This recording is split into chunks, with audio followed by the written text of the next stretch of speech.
Bonjour à tous. Je suis très honorée d'être aujourd'hui avec toi de France et avec un thème qui s'appelle Femme, Dieu a un plan pour toi.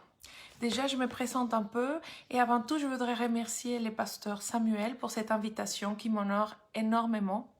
Ça fait déjà quelques temps qu'on se connaît à travers les réseaux sociaux, l'internet et un des pages où je sers les seigneurs à travers Facebook. Et on a pu échanger, on a pu partager des différentes ressources que Dieu a mis dans notre cœur. Et bon là, il m'a présenté cette invitation qui m'est remplie de joie et d'honneur de pouvoir venir jusqu'à toi aujourd'hui pour te partager un message que Dieu a mis dans mon cœur. Et bon, comme je te disais, je me présente un peu, si tu ne me connais pas, je m'appelle Alejandra, je suis mexicaine et je sers Dieu en France depuis déjà sur place 4 ans, mais ça fait déjà 7 ans que j'ai donné ma vie à Jésus et que Dieu m'a montré qu'il avait un plan pour moi dans l'autre côté du monde. Moi, j'étais au Mexique à l'époque, alors dans l'autre côté du monde, c'était ici. Et j'ai grandi dans une église chrétienne, j'ai grandi en connaissant la foi, j'ai prié, Dieu me répondait, je lisais la parole, mais pourtant, j'avais pas cette révélation de qui était Jésus vraiment. Et ça, c'était jusqu'à 2013 où j'étais invitée dans un événement des femmes, un congrès des femmes, et il y avait une femme qui a raconté son témoignage de comment elle a rencontré Jésus et qui était Jésus pour elle. Et j'étais impressionnée de comment elle décrivait Jésus d'une façon tellement intime, tellement proche. Et moi, je disais, mais Jésus, moi, j'ai grandi à l'église, je l'oublie jamais, je vais tous les dimanches. J'étais toujours à l'église depuis que j'ai mémoire. Et j'ai dit, mais pourquoi tu ne me parles pas à moi comme tu parles à cette femme? Et en fait, je lui ai dit, Seigneur, je veux te connaître comme cette femme te connaît. Et en fait, du jour au lendemain, en tout cas dans mon expérience, c'était un changement impressionnant. Je passais des nuits à jour et j'ai commencé à m'apercevoir tout ce que je ne savais pas de Jésus et tout ce que je croyais sur lui que ce n'était pas vrai. Et là, ça a commencé une vraie aventure avec lui. Après, il ouvre les portes pour que je vienne en France. Et à l'époque déjà, j'avais un petit ami qui est maintenant mon mari. Il est français. Mais avant qu'on soit fiancés et tout, Dieu m'avait déjà dit, j'ai un projet pour toi à l'autre bout du monde. Alors, je sais que notre présence, ma présence ici en France, va plus loin que le fait que mon mari soit français. On sait que notre projet à tous les deux, c'est là, pendant que le Seigneur nous dira, et après on verra. On est complètement abandonné à sa volonté. Et on a découvert que la seule vie qui vaut la peine de vivre, c'est celle où c'est Jésus qui nous guide. Parce que nous, on peut faire plein de projets en croyant que c'est les meilleurs, qu'on peut préparer tout pour essayer d'éviter les problèmes, on peut préparer tout, faire tout ce qu'on peut, tout qui est dans notre main pour trouver le bonheur, la joie, la paix. Mais le seul chemin pour vivre en paix, pour avoir l'espoir, pour connaître la vraie vie, c'est Jésus. Et quand j'ai reçu cette invitation, et je vois que le pasteur, il a son groupe, son église au Gabon. Et je dois être honnête, je ne connais pas de façon précise la culture, je ne connais pas tous les défis qu'en tant que femme, on peut expérimenter au Gabon. Je pense que pour connaître bien la culture et connaître tous les détails, il faut vivre, il faut avoir une certaine proximité. Et dans ma vie personnelle, ce que je connais le mieux, c'est la culture mexicaine et maintenant la culture française. Mais je remercie Dieu parce que son Esprit Saint, il va plus loin que la culture. Et tu sais, vivre dehors de son pays et en obéissant la voix de Dieu, ça nous permet de pouvoir se détacher de tout ce côté culturel que parfois on répète sans se questionner.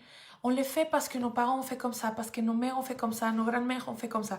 Et quand on est dehors de ce confort de notre culture, on est plus capable de venir devant Dieu et de se questionner, de dire Seigneur, pourquoi on fait ça? Et comparer ça avec la parole. Et alors commencer un chemin de découverte de quelle est vraiment cette place de la femme dans la société, dans la maison, dans le couple, simplement dans la société, la collectivité. Et en fait, une fois je m'en souviens, quand j'étais étudiante en France avant de venir habiter ici, mariée, fonder ma famille, et je me souviens que j'étais en train de me préparer Et je me regardais dans le miroir et je dis, Seigneur, je suis en France, mais je ne serai jamais exactement comme une Française. Je veux dire, j'arriverai jamais à être complètement adaptée parce que c'est pas ma culture. Et après, ben, je serai toujours mexicain, c'est-à-dire dehors de cadre, dehors de ce qui est normal dans cette société. J'étais en train un peu de chouiner devant lui et je n'oublierai jamais, il m'a dit, t'es pas mexicaine, tu es ma fille, tu fais partie de mon royaume et mon royaume est global. Tu n'as pas de nationalité. Ta nationalité, c'est mon royaume. Et en fait, ça m'a frappé. Déjà, j'ai plus rien répondu à Dieu parce qu'avec ça, je pense que ça m'a suffi comme réponse. Mais en fait, ça m'a donné un autre aspect. Il m'a rappelé effectivement le royaume de Dieu, il est global. C'est vrai que nous, on s'identifie beaucoup avec notre culture et bien sûr, on prie Dieu qu'il sauve notre pays, on prie Dieu pour notre nation et c'est notre place d'intercéder pour l'endroit où Dieu nous a plantés. Pas toujours l'endroit où on est né, c'est l'endroit où Dieu va nous planter. On a chacun un plan, Dieu a un destin pour chacun d'entre nous. Mais il faut toujours comprendre que comme on est des enfants du Père, rappelons-nous comme Jésus disait, moi je suis toujours en train de m'occuper des affaires de mon Père.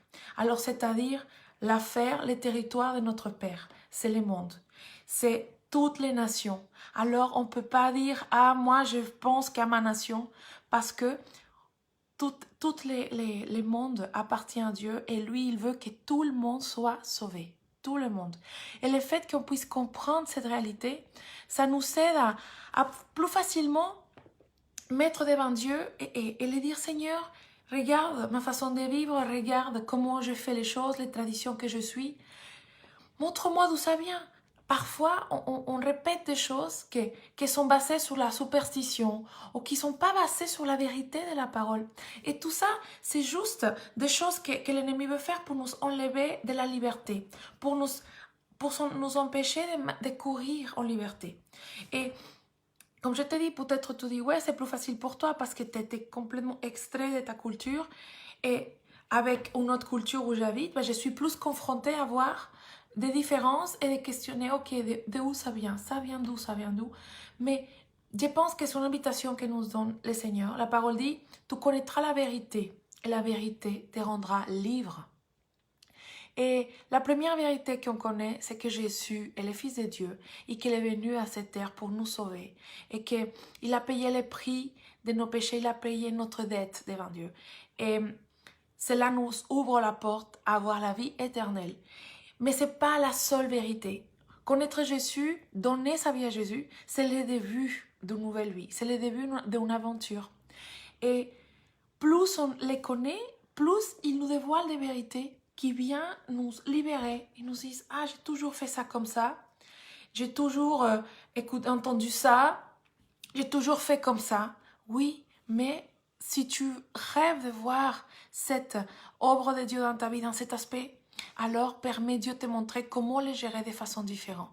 Et c'est vrai qu'on nous dit, on est la lumière du monde et on est différent à la société. Et parfois c'est vrai, on se sent qu'on marche contre le fleuve. Pourquoi? Parce que ces mondes, la direction qu'ils prennent n'est pas celle où va le royaume de Dieu. Mais c'est pas grave parce que nous on sait qu'il a la vie éternelle. Et le monde vit en ignorant cela. Alors, la grande aide qu'on a là, c'est Jésus. Il va nous aider à toujours s'aligner à lui. Il va venir, comme dit la parole, renouveler notre façon de penser. Et tu sais, tout ce qui est le sujet de la femme, de la place de la femme, qu'est-ce que représente la femme devant Dieu? C'est un sujet qui m'a toujours passionnée. C'est vrai qu'au Mexique, on a énormément de machisme encore, des différences de droits entre les femmes et l'homme, beaucoup de concurrence entre qui est le plus important. Et c'est quelque chose qui m'a toujours tenu au cœur de vouloir rappeler à la femme sa valeur. Et quand je lis la parole, je suis impressionnée de voir cette place d'importance qu'a la femme. C'est très important qu'on sache faire la différence entre comment Dieu voit les choses et comment le monde voit les choses. Dans le monde, quand on dit que quelque chose a de la valeur, c'est comme si on élevait de la valeur à autre chose, n'est-ce pas? Par exemple, Ça nous arrive parfois aux filles, quand on est petite, on dit c'est qui la plus belle? Et on ne veut pas dire que quelqu'un, parfois, a quelque chose de plus beau que nous parce qu'on pense que sa beauté va nous enlever quelque chose. Tandis que quand on connaît notre valeur, on sait aussi qu'on est belle. On sait qu'on peut reconnaître les beautés des autres, on peut reconnaître les habiletés des autres et que cela, ça ne nous envole rien à nous.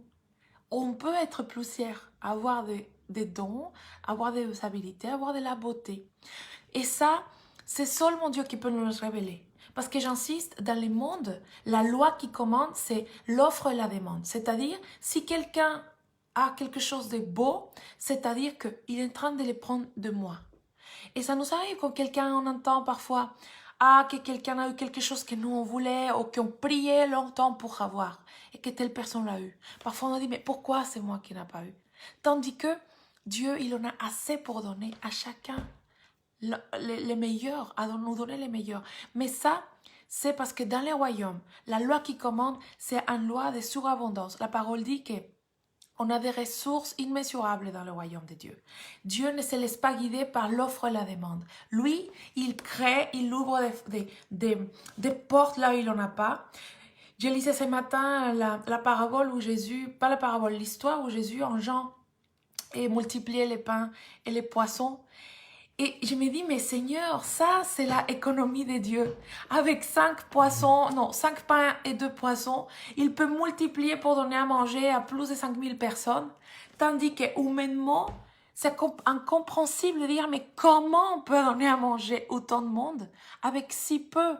Parce que dans la logique humaine, dans l'économie humaine, quand on donne, après il ne nous reste plus rien. Tandis que dans la parole, dans le royaume de Dieu, celui qui sème recevra. C'est vraiment deux royaumes là. Et c'est très important qu'on comprenne qu'en tant que femme, en tant qu'homme de Dieu, quand on a donné notre vie à Jésus, pour que l'on puisse vivre dans ce royaume de Dieu, il faut lui laisser nous transformer notre façon de voir les choses. Très suivant, toutes les choses qu'on n'arrive pas à voir dans notre vie, que ce Seigneur a promis dans la parole, c'est parce que très sûrement, dans certains aspects de notre vie, on est en train d'agir avec les fonctionnements du monde. C'est pour ça que Dieu dit, j'insiste, renouvelez votre esprit et ne vous conformez pas à ce monde. Et c'est très important aussi, il ne faut pas se laisser condamner par l'ennemi, de dire, ah ouais, c'est ma faute, j'ai fait quelque chose de mal. Non, rappelons-nous, c'est un chemin qui nous amène vers le Père, le jour qu'il nous appellera devant lui. C'est un chemin d'apprentissage avec lui. Et quand Dieu nous révèle qu'il a un aspect de notre vie, qu'on doit le confier, parce que peut-être on n'est pas en train de le vivre tel que la parole nous appelle, c'est pas pour nous condamner, c'est juste, il veut nous aider à nous aligner, à nous remettre. Alors, rappelons-nous à chaque fois que Dieu nous révèle quelque chose, c'est pas pour nous dire, tu vois, encore tu t'es trompé, tu es une mauvaise chrétienne, tu es un mauvais chrétien. Pas du tout. C'est un maître. Et il est là pour nous enseigner, pour nous guider. Et le plus important, c'est que c'est lui qui guide l'enseignement, c'est lui qui sait ce qu'il va nous montrer et qu'est-ce qu'on est prêt à apprendre. Notre seul travail à nous, notre seul engagement, c'est de chercher sa face tous les jours.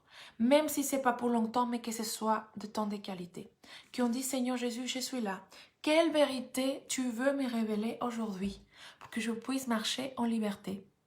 Et en fait, quand je disais, Seigneur Jésus, qu'est-ce que tu veux parler aux femmes et aux hommes qui voudraient voir aussi les messages? Qu'est-ce que tu veux nous parler? Qu'est-ce que tu as à les dire? Parce que moi, Seigneur Jésus, je reconnais que j'ai rien à apporter humainement. Déjà, comme je t'ai dit, je ne connais pas les complexités, les défis culturels, et sociaux, politiques, etc. que tu peux vivre en tant que femme dans ton pays. Mais Jésus les connaît. Et c'est ça que c'est puissant et merveilleux de son Esprit Saint. Et alors, Dieu m'a parlé sur l'importance de savoir que Dieu, il a un plan pour toi. Tu as une place spéciale dans le cœur de Dieu, autant que l'homme. Très important, comme je disais, très souvent quand on parle de la valeur de la femme dans la société, c'est comme si essayait de dire, ouais, la femme, elle est plus importante que l'homme. Mais en fait, ni l'homme ni la femme sont plus importants que l'autre. Imaginons-nous, on ne peut pas dire que Dieu est plus important que le Saint-Esprit, n'est-ce pas? Cette question ne se pose même pas. Ils sont tous les trois importants, uniques, nécessaires et en même temps ils sont un seul. Ça, on a du mal parfois à comprendre aussi parce que dans le monde, l'unité, ce n'est pas quelque chose qui règne. Et le Saint-Esprit, Jésus et le Père, ils sont dans une telle unité parfaite que c'est comme s'ils étaient un seul. C'est-à-dire qu'ils sont dans une complète compréhension, complète union, que sont un seul. Alors de la même façon, l'homme et la femme, on a été conçus pour travailler ensemble. Ils sont des qualités chacun uniques et les deux ont besoin des dons et des qualités de l'un et de l'autre. Et ça, c'est très important que les comprenne. On connaît que tout au long de l'histoire humaine, l'ennemi a essayé de rabaisser et d'effacer cette place de la femme, en laissant en société très souvent sans la présence de ce que la femme a apporté. On l'a fait sans se taire, en lui disant que sa place était là ou là, en limitant sa place. Mais n'oublions pas que ce n'est pas l'homme qui l'a fait, même si physiquement, on dirait que c'est l'homme qui a voulu écraser. Rappelons-nous qui est notre vrai ennemi, c'est le diable. Et la parole dit, quand Adam et Ève ont péché, n'est-ce pas qu'on dit, il aura de l'inimitié entre les serpents et la femme, et elle viendra te mordre les talons. Alors, c'est comme si ça montrait que l'ennemi allait avoir un certain emprise spéciale à chercher et attaquer la femme. Et le problème, c'est que beaucoup de cultures, on a adapté, on accepté tous ces mensonges de l'ennemi en disant que la femme était limitée avec ça, ou en faisant croire à la femme à douter de sa valeur. Tandis que devant Dieu, l'homme et la femme n'ont aucune différence au niveau des valeurs. Il les a créés tous les deux avec autant d'importance. Et j'insiste, tous les deux, c'est des pièces clés. On ne peut pas avoir le puzzle complet sans aucun des deux. On est tous les deux uniques. C'est vrai qu'on parle souvent de l'égalité entre hommes et femmes. Moi, je dirais plutôt l'équité. Parce qu'on ne peut pas les comparer. Tel que moi, je ne peux pas dire que un tigre et un puma, par exemple, je ne peux pas les comparer. Même si on dirait à l'extérieur que c'est des félins, on pourrait comparer. Ils sont des spécimens uniques, avec des qualités uniques. Le fait de dire qu'ils sont égaux, c'est se tromper. Ils sont simplement uniques et tous les deux sont incomparables. On a besoin des uns et de l'un et de l'autre.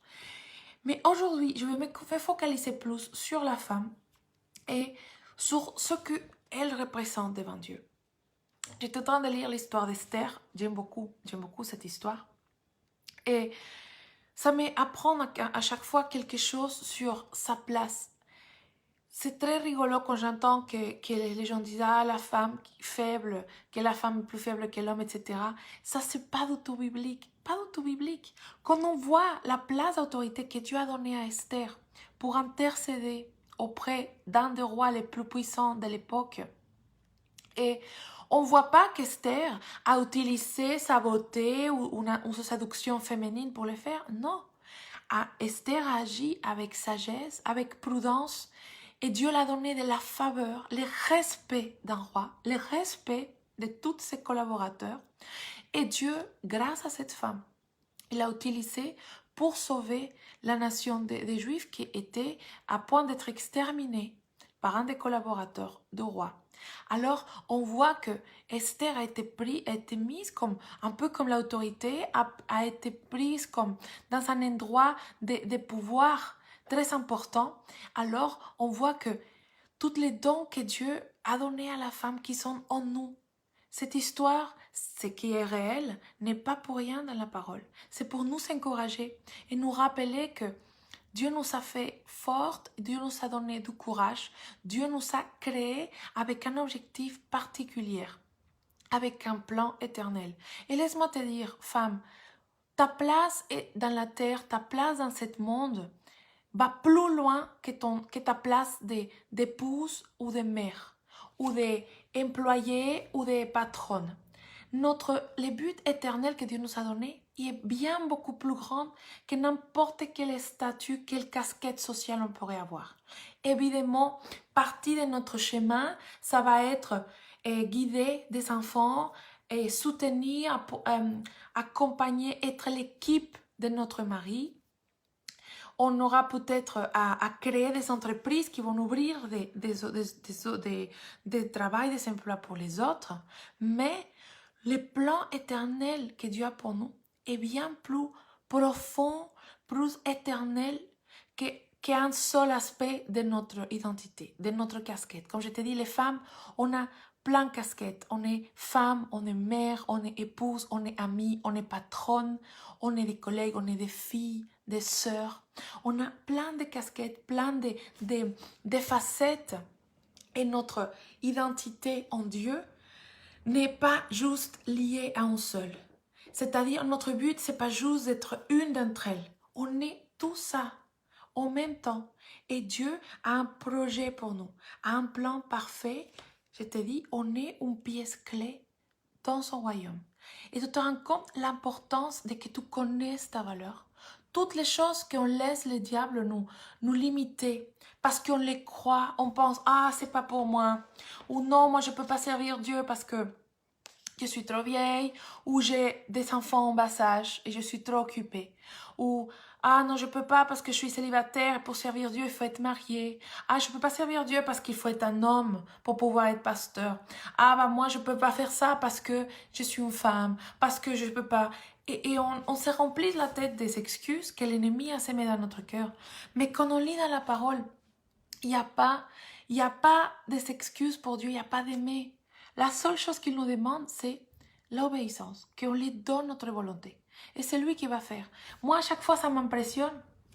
Moi, en ce moment, j'ai un enfant de 2 ans et je suis enceinte de 7 mois et demi. Et à chaque fois, bah pas à chaque fois, c'est ma 2e grossesse, mais dans ma dernière grossesse aussi, j'étais impressionnée de toutes les portes que Dieu m'a ouvertes pour les servir, toutes les choses qu'il m'a appelé à faire. Et j'ai senti que c'était même plus que quand j'étais pas enceinte. Et je disais, c'est curieux Seigneur, parce que humainement, je pourrais dire, ah bah non, je peux pas, je suis enceinte, il faut que je prenne soin de moi. Et bien sûr, je te dis pas qu'il faut perdre l'équilibre, il faut faire attention à nous. Dieu nous dit d'honorer notre temple. Je dis pas ça, je dis pas qu'il faut oublier cette règle naturelle que Dieu a fait, de qu'on prend soin de nous. Mais je parle quand Dieu t'a montré qu'il t'appelle à faire quelque chose. Et je me dis, Seigneur, à quel point ça serait facile et tentant pour moi de dire, ah bah non, je peux pas faire ça parce que je suis enceinte, j'ai un enfant de 2 ans, j'ai plein de choses à faire. Avec mon mari, on a un magasin d'informatique. Alors, si tu as un commerce, tu sais à quel point c'est prenant, c'est pas, on part en vacances tranquille et tout, on a toujours les magasins, etc. On a aussi, dans une association chrétienne ici, et depuis 4 ans, j'ai une page sur Facebook en espagnol et en autre français qui s'appelle Chaque jour avec Jésus. C'est comme ça que je peux rencontrer les pasteurs Samuel. Et voilà, plein de choses en même temps. Mais en plus, pendant cette grossesse, Dieu m'a ouvert de nouveaux projets où il m'appelle à m'engager. Et ça m'étonne, je me dis, Seigneur, carrément, il n'y a pas de règles, il n'y a pas de limites pour toi. C'est toi qui ouvres les portes. Et tu nous démontres à chaque fois que si on te fait confiance, tu nous guides et tu nous donnes la grâce, la puissance nécessaire, la force, tout ce dont nous avons besoin pour faire ta volonté. Et on travaille ici en France avec un couple de missionnaires anglais. Ça, c'est aussi intéressant comment Dieu, dans notre chemin avec lui, dans toute notre vie, avec toutes les saisons qu'on passera, il va nous faire avoir des connexions clés avec des personnes qu'on va servir ensemble, qu'il va venir nous apporter, nous enseigner, nous encourager. Et c'est vrai que humainement, on aime bien être avec des personnes qu'on s'entend bien, n'est-ce pas? Et souvent, on va vouloir rester ensemble toujours. Mais moi, Dieu m'a dit une fois, il m'a dit, dans la vie, il m'a dit, ton seul compagnon constant sera ton mari pour me servir. Mais après ça, il y aura plein de personnes qui viendront pendant une saison, des saisons plus longues que les autres. Il y aura plein, mais ça ne sera pas toujours les mêmes. Alors il m'a montré ça, comme quoi je devrais être ouvert et de profiter ces personnes que Dieu place dans notre vie de façon saisonnière pour apporter, pour nous venir, pour nous témoigner, d'apprendre. On a quelque chose toujours à apprendre des autres. Et cette amie anglaise m'a raconté une phrase que Dieu l'a dit. Une fois qu'elle se sentait dépassée, elle disait, mais Seigneur, on n'a pas assez de ressources, comment on peut faire ça, comment on peut te servir? Et Dieu l'a donné une phrase que je te partage, qui m'a beaucoup marqué. Et il a dit, sers Dieu là où tu es, avec les ressources que tu as, et comme tu peux. Et lui, il fera le reste. Parfois, on attend de dire, bon, je vais servir le Seigneur quand j'aurai plus de temps. Je vais servir Dieu quand ça soit prêt, quand j'ai fini ça, quand j'ai fini... On met toujours des règles de tous les contextes qui devraient être d'une telle façon pour nous. Mais Dieu nous appelle à abandonner. Quand on a donné notre vie à Jésus, on lui a donné notre volonté, en acceptant que sa volonté est meilleure que la nôtre, que sa volonté, comme dit la parole, est bonne, agréable et parfaite. Et quand on donne à Jésus notre vie, on abandonne notre savoir-faire, on abandonne nos projets, on abandonne notre façon selon nous qui est la meilleure, qu'il doit agir. Et c'est vrai que ça c'est difficile, mais dans la vie quotidienne, ça coûte, on a envie de faire ce que nous on croit qui est le meilleur. Mais on dit, mais Seigneur, il n'a rien de mal à faire ça.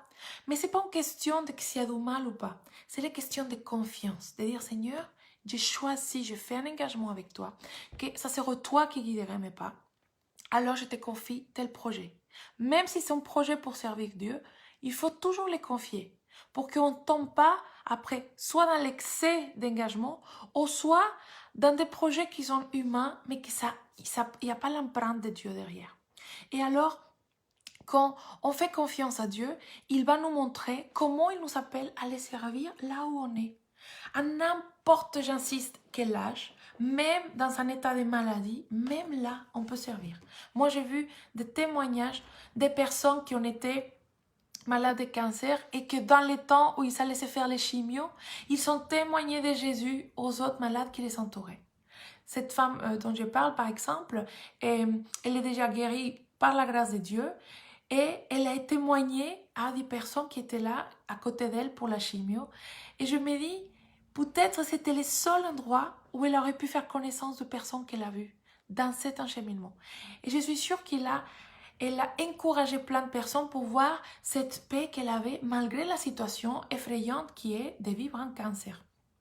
Et je me dis, comment Dieu peut utiliser un homme ou une femme qui disent oui, sans importance de notre passé.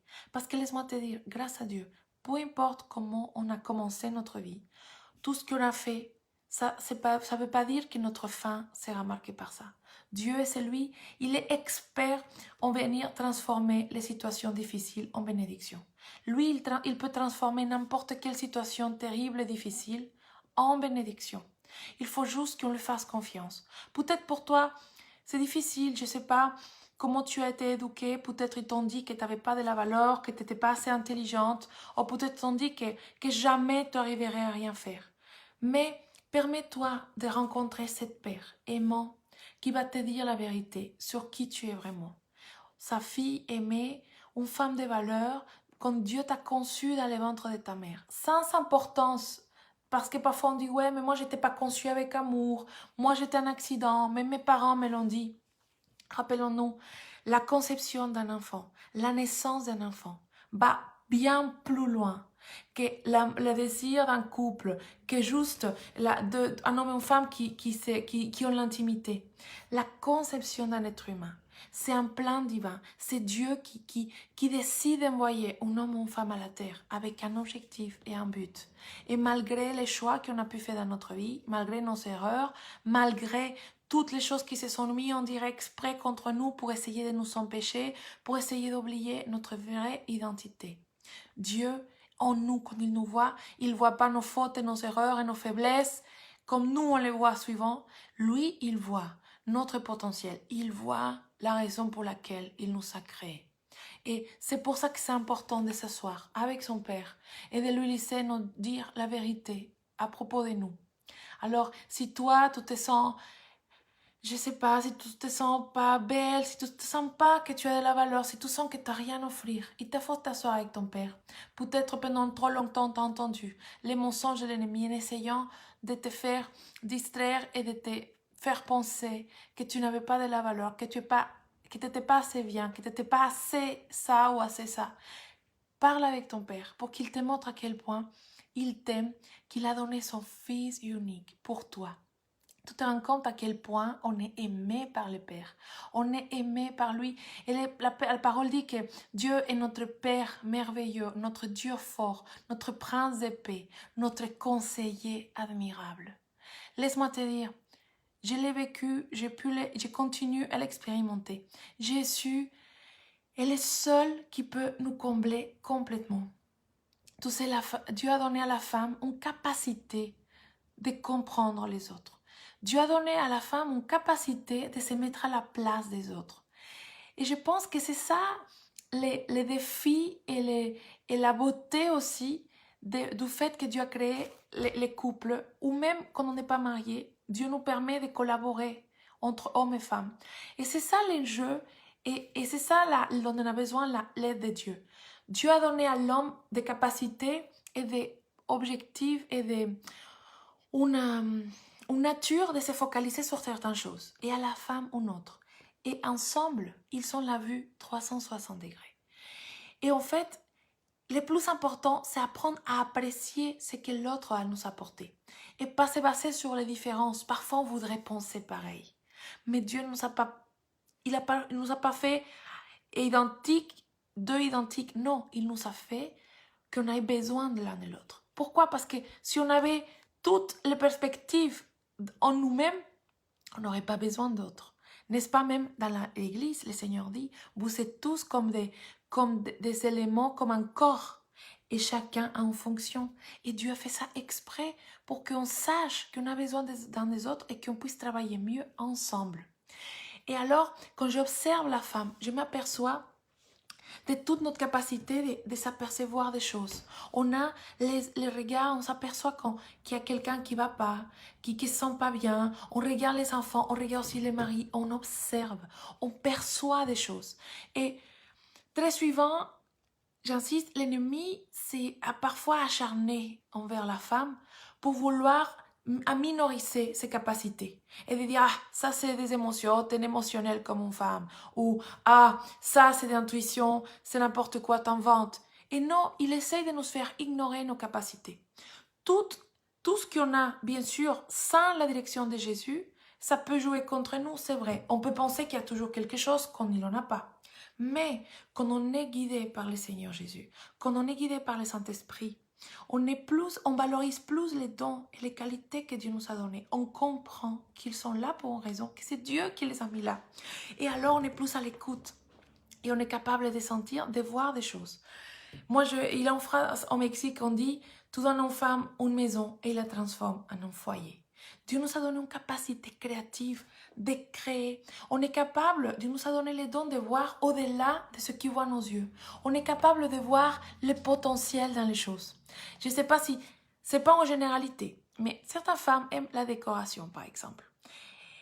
Et tel que les artistes, on peut voir un objet et dans notre tête, on l'a déjà placé quelque part dans notre maison et on a dit et je vais ajouter des fleurs et je vais les placer par là à côté d'une bougie. Voilà, on a quelque chose, une capacité donnée par Dieu pour créer de la vie, pour créer une atmosphère, pour apporter de la beauté partout où nous soyons, partout.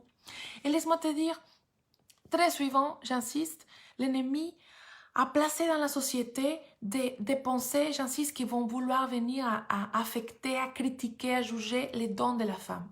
Mais laisse-moi te dire, on n'a pas besoin que les autres confirment notre valeur. Quand on rencontre Jésus, on apprend que c'est sa voix qui compte. C'est lui qui a la vérité.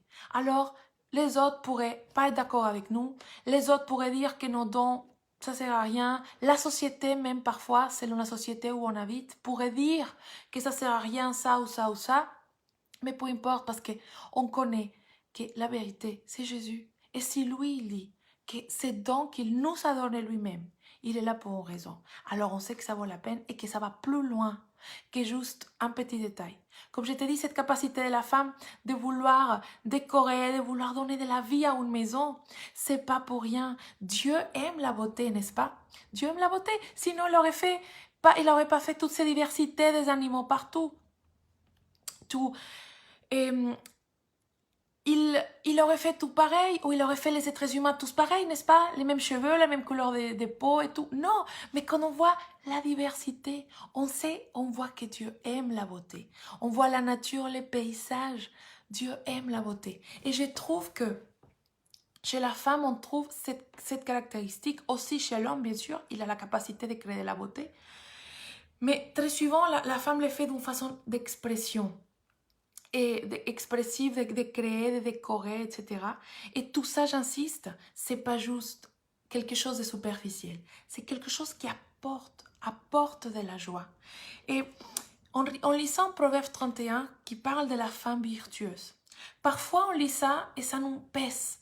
Parce qu'on dit, mais la grande liste des choses, et on se sent, ben moi je suis pas ça, je suis pas ça, je suis pas ça. Plus que ce qu'on doit faire, je pense que Proverbe 31 nous montre tous les dons et toutes les possibilités que Dieu a sémées dans l'identité de la femme.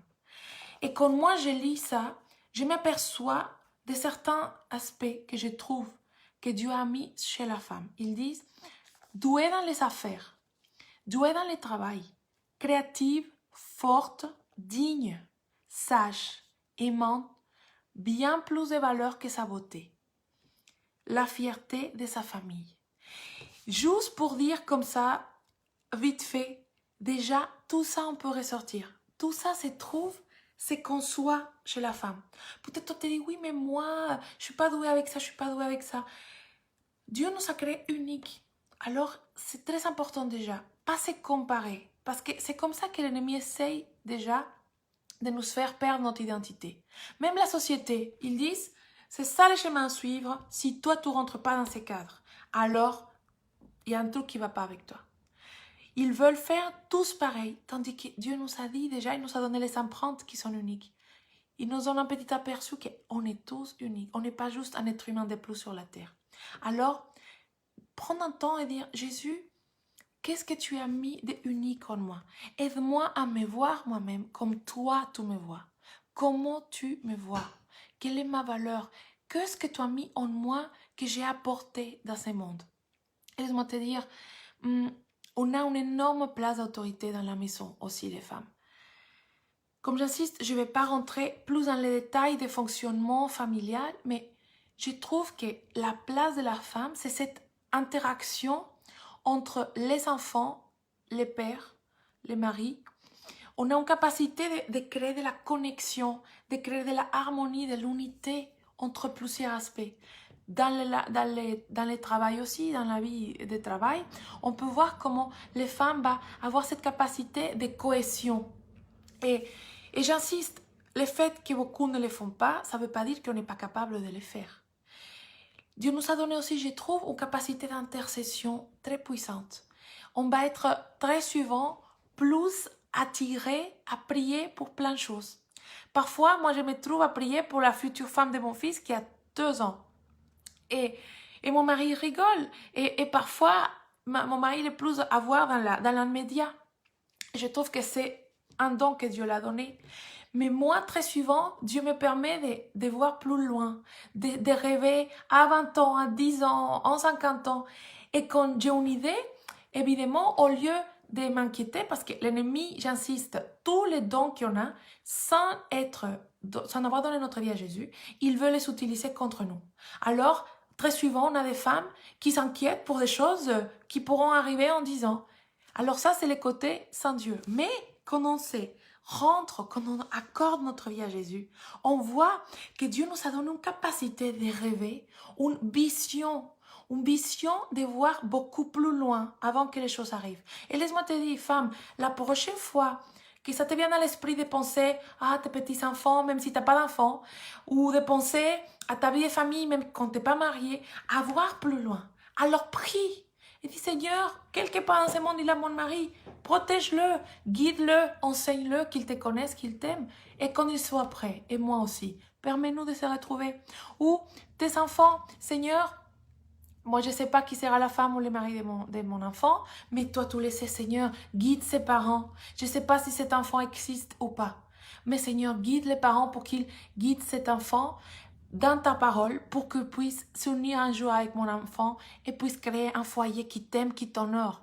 Vraiment, ne perdons pas l'opportunité de savoir que tout ce qui vient, on peut le diriger vers Dieu, tout ce qui nous tient à cœur. On a cette capacité de vision, j'insiste, de rêver, de transformer. Pareil, parfois, je sais pas toi, moi j'aime beaucoup cuisiner. Ma mère, elle aime beaucoup cuisiner. Elle aime beaucoup cuisiner, alors je pense qu'elle méritait ça. Et mon mari, parfois, il dit, ah, t'inquiète, fais quelque chose de simple. Je dis, non, j'ai ça. Et des 2-3 produits, on peut faire un repas.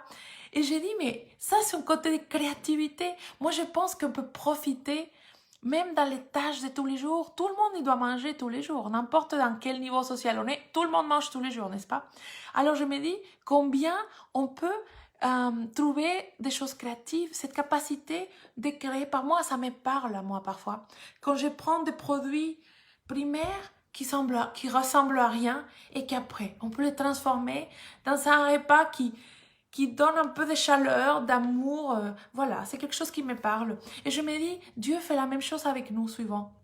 Il nous voit, il voit nos dons qui peut-être pas mis en place, ça ne ressemble à rien, mais après, il nous montre la cohésion. Il nous a dit, j'ai mis ça en toi pour ça et pour ça.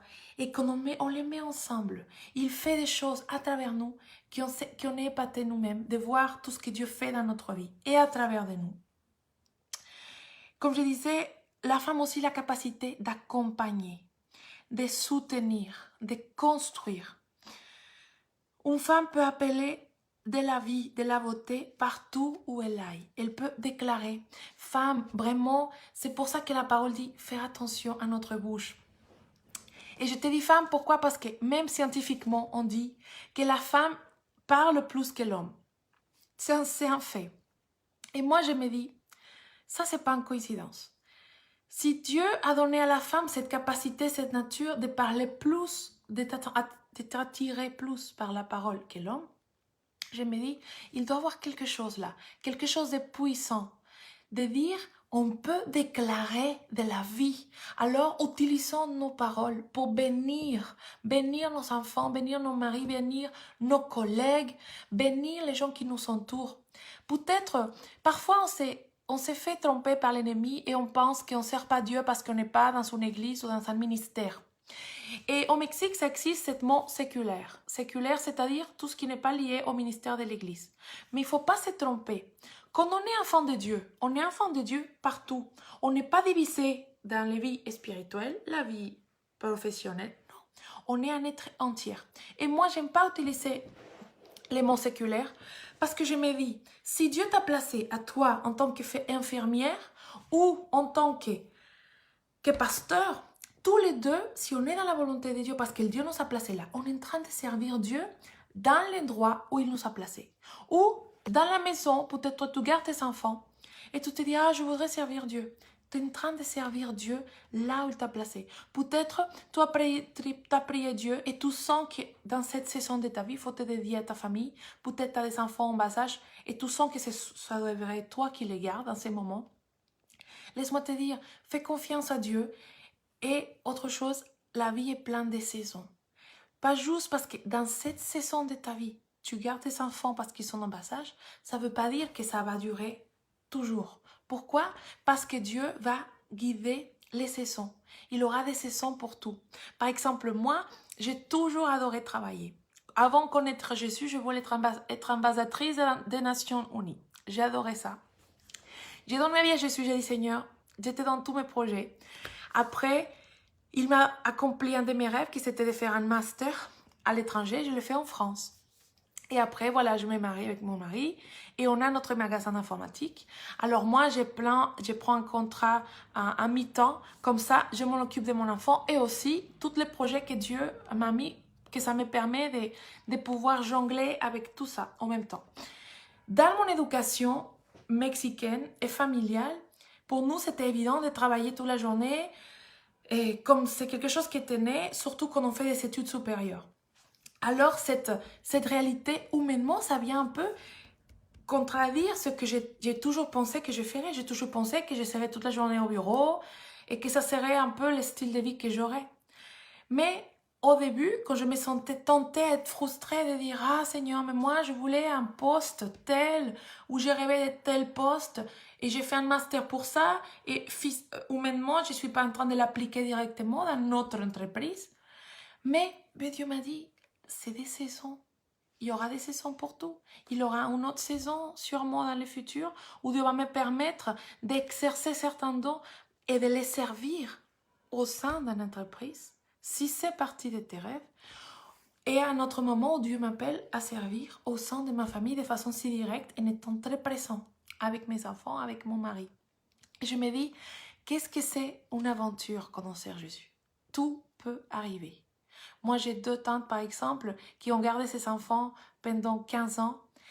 Et là, Dieu les a ouvert les portes pour avoir un travail. Et toutes les deux, ils sont en train de travailler, tandis que tout le monde avait pensé qu'ils seraient toujours, que leur identité était femme de foyer. Laisse-moi te dire, notre identité va plus loin qu'être directrice, femme du foyer, épouse, femme célibataire, ou quoi que ce soit que les gens nous appellent. On est plus que ça. Ce qu'on fait dans ces moments sont partie de ce que nous faisons. Mais notre identité va bien plus loin. Elle est bien plus grande, plus éternelle que ça. Alors, demande à Jésus, quelle est ton identité en lui?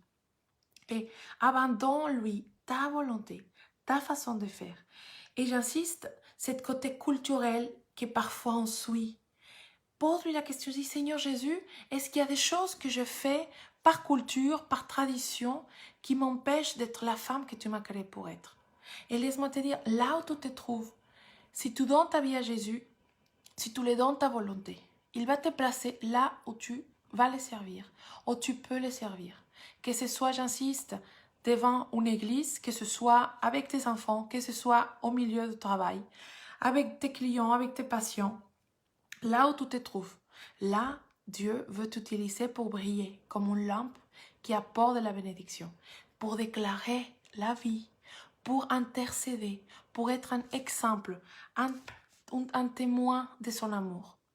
Et laisse-moi te dire, encore une fois, Dieu va te surprendre. Dieu va te surprendre et c'est lui qui guide les choses. Tu ne peux pas te tromper quand tu cherches la volonté de Dieu. Tu ne peux pas te tromper et même si parfois on tombe dans le désespoir, on s'inquiète. Le plus important, c'est que ce soit toujours lui à qui on vient se confier.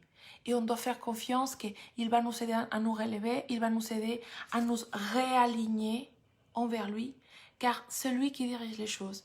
Et grâce à Dieu, le plan que Dieu a pour nous ne dépend pas sur nos forces, sur nos capacités. C'est lui qui nous a choisis. Il a choisi Moïse pour faire les plans qu'il avait pour lui, Abraham pour ce qu'il avait pour lui, Esther c'est ce qu'il avait pour elle, sans voir s'ils étaient capables. Laisse-moi te dire, Moïse n'était pas le plus préparé par rapport à ce que Dieu l'appelait à faire. Humainement, il aurait été le dernier à être choisi. Tel que moi, j'aurais été la dernière à être en France en train de parler français, tandis qu'au Mexique, on parle espagnol.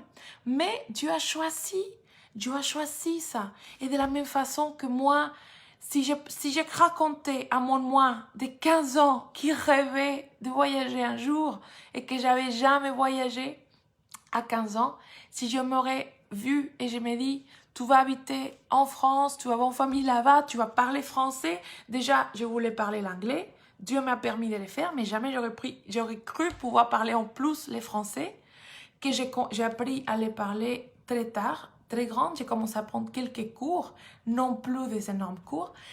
Mais j'aurais pas cru si quelqu'un m'aurait dit comment les choses allaient se passer. Mais tel que maintenant peut-être tu ne vois pas comment les choses pourraient changer de bien pour toi, fais confiance à Jésus. Parce que, laisse-moi te dire, il nous raconte pas toute la route d'avance.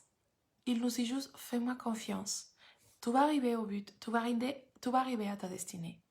Et autre chose, ne nous focalisons pas juste en arriver au but. Profitons la route. Parce que c'est dans ce chemin qu'on fait qu'on est en train d'être équipé. Il n'y a pas de temps perdu. Peut-être, j'insiste, tu rêves de faire quelque chose pour Dieu. Dieu l'a mis dans ton cœur. Peut-être tu rêves d'arriver à quelque chose que Dieu t'a parlé déjà. Et tu te dis, Seigneur Jésus, mais quand? Vraiment, ne te permets pas à attendre à que quelque chose arrive pour avoir de la joie. Il n'y a pas de temps perdu en Jésus. Même les années que tu ne l'as pas connu, que tu ne le connaissais pas, que tu as fait des mauvais choix, même ça, Dieu peut les multiplier. Il peut te restituer ce que l'ennemi t'a volé.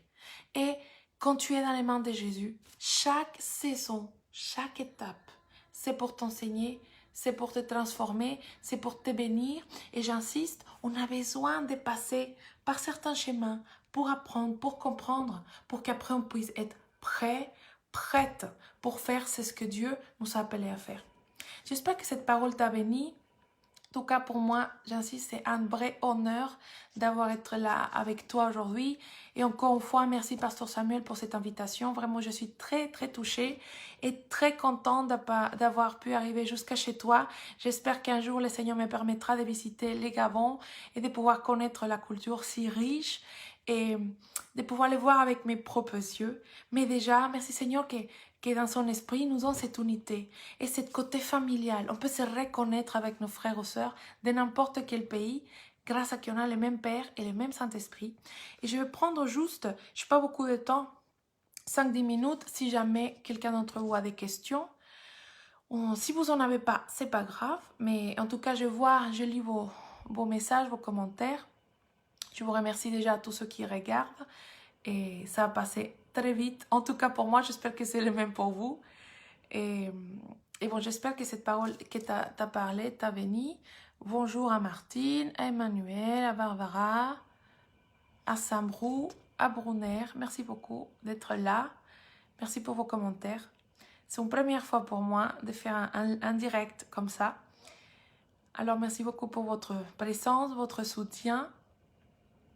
Et j'insiste, si jamais vous voulez échanger, vous pouvez me trouver sur ma page Chaque jour avec Jésus. Je vais attendre juste quelques minutes. Si jamais l'un d'entre vous a des questions, sinon ça va être avec joie que je vous dis à une prochaine, j'espère. Bonjour Clarisse, merci à toi de regarder. Moi, ça m'étonne, le Seigneur, comment il peut parler et comment il peut nous donner des paroles pour quelqu'un de particulier et comment il peut parler à travers nous et nous bénir. Merci Claudia, merci Josie, merci beaucoup. Sois bénie aussi ma chère. Merci Martine. Johnny, merci beaucoup, sois bénie aussi.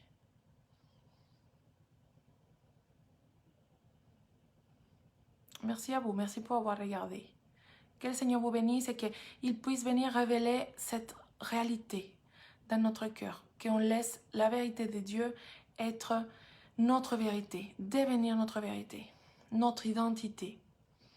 Et mon Dieu, si on comprenait à quel point on est précieuse pour le Seigneur. Il nous aime tellement et on a besoin de te rappeler tous les jours. Tous les jours, on a besoin de venir vers lui et d'être comblé par lui.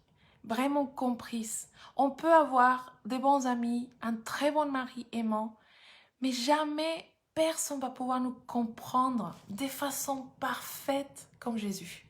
De façon complète de se dire, je sais ce que tu traverses, je suis là pour toi. C'est seulement Jésus qui peut le faire. Josie, bonjour, amen. Non, vraiment, et ça, c'est tellement rassurant. Dieu nous bénit, j'insiste. On a besoin de l'amour fraternel, de la famille, des amis, son bénédiction. Mais c'est vrai que cette pièce manquante dans la vie de tout être humain, c'est de la taille de Jésus. Et quand on le découvre, on peut tout traverser avec lui parce que seulement lui vraiment peut nous remplir de façon profonde et de façon parfaite et de façon stable, sans dépendre des choses qui nous entourent.